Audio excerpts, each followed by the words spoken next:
మనం వింటారు, చదువుతారు, కానీ మనకు వచ్చిన దాకా దాని గురించి ఆలోచించరని చెప్పి. అది ఎంత నిజం అంటే ప్రతిరోజు నేను కనీసం ఒకళ్ళు లేక ఇద్దరు బాగా బరువు ఉన్న 35-40 ఏళ్ల మధ్యలో ఉన్న యంగ్ పీపుల్ వాళ్ళ పేరెంట్స్ని హార్ట్ డిసీజ్ కోసం తీసుకొస్తారు.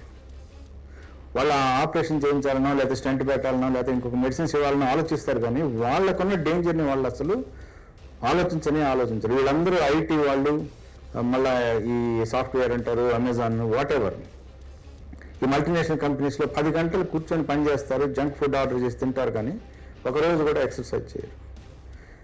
సో మేము మా హాస్పిటల్ రెస్పాన్సిబిలిటీ టుడే మేము ఆలోచించింది లాస్ట్ 1 yearగా హాస్పిటల్ బాగా జరుగుతూ ఉంది, అలాగే మన దేశం చాలా బాగా జరుగుతూ ఉంది. కానీ ఇలాగే వదిలేస్తే ఈ యంగ్ పీపుల్ ఏదైతే మన జీడిపికి మన కంట్రీ గ్రోత్కి పనిచేస్తున్నారో వాళ్ళు they will become a disastrously sick people. అది ఇంకా ఎక్కువ బర్డెన్. ఇది ఇప్పుడు ఎంత లాభం ఉందో ఇంకో 10 ఏళ్లలో అంత నష్టం జరుగుతుంది మనకి. అందువల్ల అందరూ ఫ్యామిలీస్ కానీ, మీడియా కానీ, డాక్టర్స్ కానీ అందరూ this becomes a shared responsibility for all of us. దానికోసం అని చెప్పి మీకు అందరికీ తెలుసు, వరల్డ్ డే హార్ట్ డే రోజు ఒక క్యాప్షన్ క్రియేట్ చేస్తారు, ఒక ట్యాగ్ లైన్ క్రియేట్ చేస్తారు ఈచ్ ఇయర్.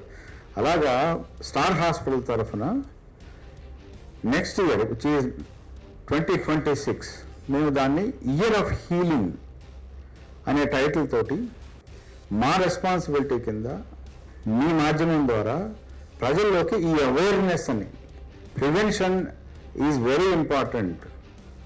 జబ్బు వచ్చిన తర్వాత ట్రీట్ చేయడం ఎంత ఇంపార్టెంటో ప్రివెన్షన్ ఈజ్ అంత ఇంపార్టెంట్.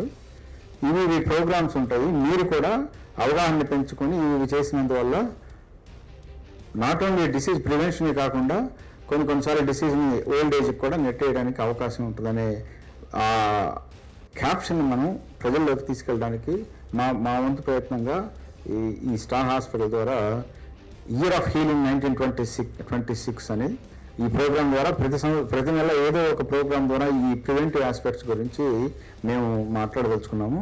మా రెస్పాన్సిబిలిటీ ఫ్రమ్ అవర్ సైడ్.